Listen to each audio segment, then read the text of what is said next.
so much for clicking on this video. If you're a returning subscriber, sucker. Today we're doing another tiny home. I know that I did one pretty recently that was based on a house from The Sims 2, but I wanted to go ahead and create one that was from my own noggin that I didn't have to get from a Sims 2 reference or anything else. So this was made simply because I wanted to do another tiny home and I hadn't actually made one that fit the specifications of a tiny home game, which is a 64 by 64 like tile. And I guess it's not 64 by 64, but it's like 64 by 64 tile. Why do I keep saying it if it's not that? Anyways, you can only have 64 tiles. There we go. That's the tiny home specification. It's just 64 tiles. If you wanted to do like the mini house, I think it's 32. And then like a regular small home is 100. So I've done a small home, never tackled a mini home, and I might do that in another video coming up. But this is the tiny home. And I wanted the roofing to be A-framed. I knew that much going into it.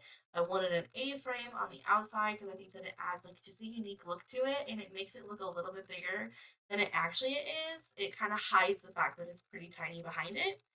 And I wanted to use the space as best as I could.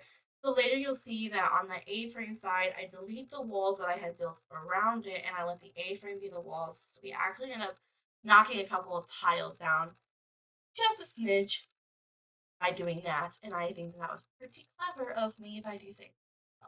So, today in this house, the windows were a struggle bus, and you are going to see me fix them 20 bajillion times. I would edit it out if I could for you to save you the sanity that I could not save myself. However, if I did that, then you'd miss most of the speed build. That is me messing with the stupid windows. I wanted to have as much light as possible in this home because it is tiny and I feel like adding more light brings a little bit more space to the area and it allows there to just be more open, fresh, clean vibes of like it's glorious and big and it's not as tiny as 64 tiles that you would think it was, but it is. It do be tiny. And I had to use the space very creatively. You'll see me move that fridge away. I tuck a table there, and I managed to fit in here like a full bathroom that has a tub and shower combo, the sink, and the toilet. And then upstairs has a double bed as well as a dresser, another desk area, and a plant that's kind of tucked randomly. But I mean, if you guys watched my Every Room is a Different Budget video, then you know that plants are my go-to space filler because quite honestly, we just do not have a lot of other options to fill up that space. And I didn't feel like messing with the decor, live edit mode, all that other stuff today. I just wanted to build and do so as free as possible. In making this home, I realized that I am getting kind of bored with the decor options that we have and the wallpaper options that we have, and I feel like I do dark blue all the time, so today I changed it up. And by changing it up, I mean I did light blue. Whoa, ho, ho, look out. It's a big change for Dani. But I mean, I don't know. I just feel like I've used all the wallpapers and I've used all the different bricks, and maybe I probably haven't, and I just like my style, and I need to get out of my style funk. So you might see a couple of builds coming up in the future that have more custom content, and I'm planning on doing some custom content shopping here pretty soon, just to get some new stuff in my game and make it kind of more exciting and fun to play. Especially with a couple of new Let's Plays coming up that I've got. We got The Rags to Riches is coming to an end here soon. I know, like a little sad face if you guys have watched that. That is like my OG Let's Play on this channel. It's the first Let's Play that I've done for so many episodes because I have had YouTube videos up here before that were other Let's Plays that I just never finished.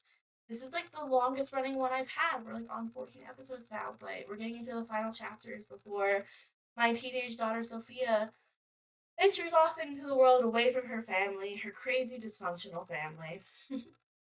So I wanted to do some CC shopping to kind of get that Let's Play spruced up and try some new things with it and change the looks around. And I'm thinking of tackling the Not So Berry challenge here pretty soon. And I thought this house would be really cute if I redid it for the Mint generation. But with it being a tiny home, I mean, we could get away with it being a small home by adding a little bit more tiles to it, so there was room for a baby. But I'm not sure entirely yet if I want to do that or if I just want to build a fresh, clean home, fresh start. I really do want to do the Knott's Berry challenge because it will challenge me to do things in the game that I haven't done before.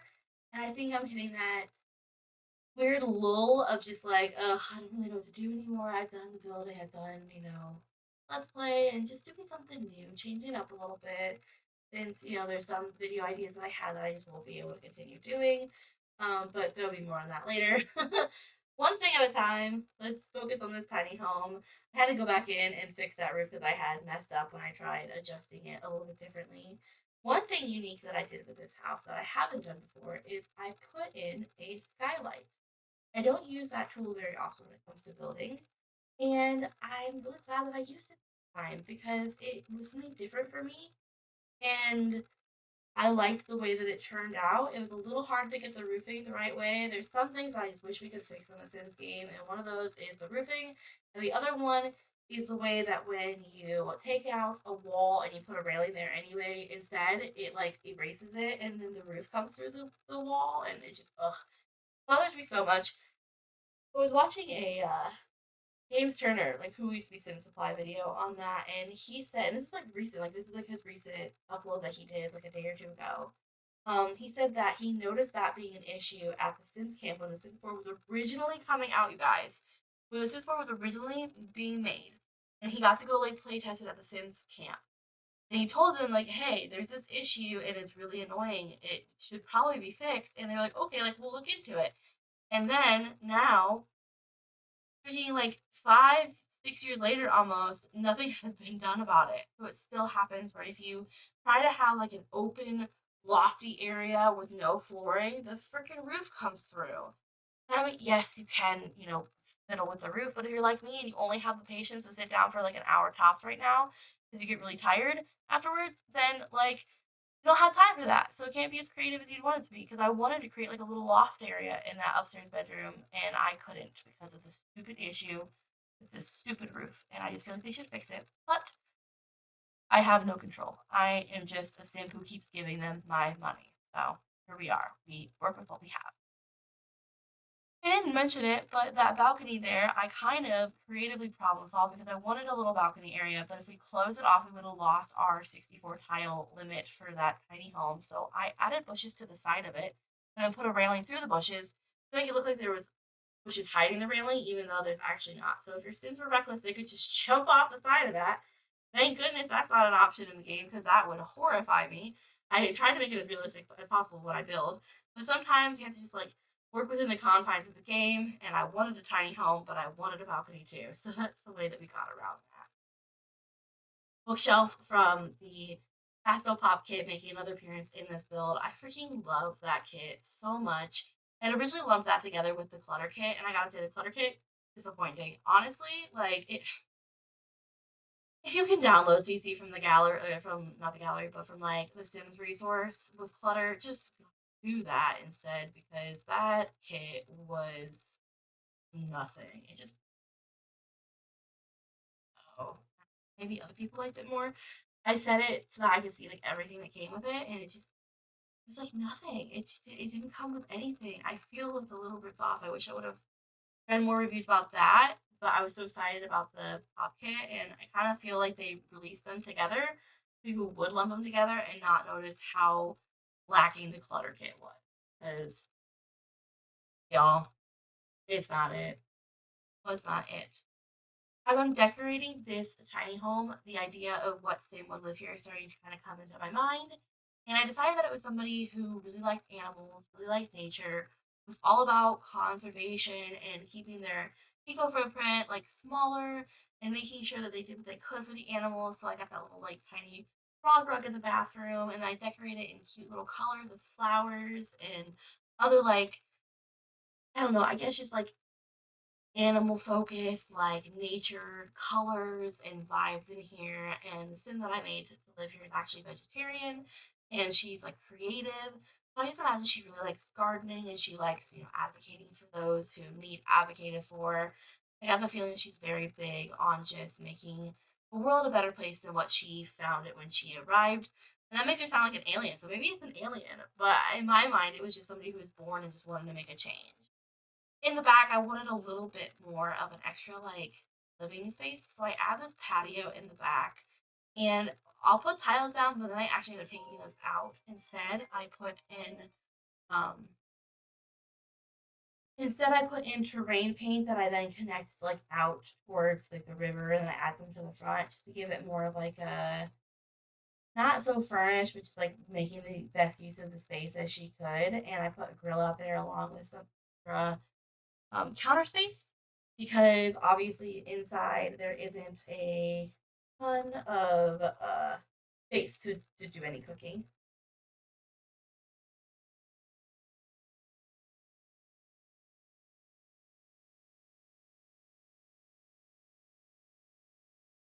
I tried to find one that matched this grill as much as I could. It's really fancy considering that like she likes to live more, I guess, um thrifty in my mind. She enjoys being more thrifty.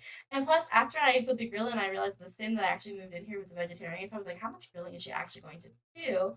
So then I just worked around that in my brain by thinking that, if she had friends or family over, she might have them grill for themselves, or maybe she's cool with grilling meat. She just doesn't want to eat it. Tons of gameplay options. You could even take out that grill if you wanted to and add like a crafting bench, or maybe put in some planters for some gardening out back, whatever you wanted to do to make the space more creatively you. One thing I thought about doing with this home is actually moving it into Oasis Springs and making it look a little bit more desert-y. I feel like it's so unique that it almost belongs in a different world other than Willowcrest, what it's built in. Just because it like I don't know, it's cute, but it doesn't fit that like suburban home vibe. It's more unique than that. So I think that I might do that. Maybe we'll see like a more deserty version of it. But you're getting ready to go into the screenshots for this heat build here.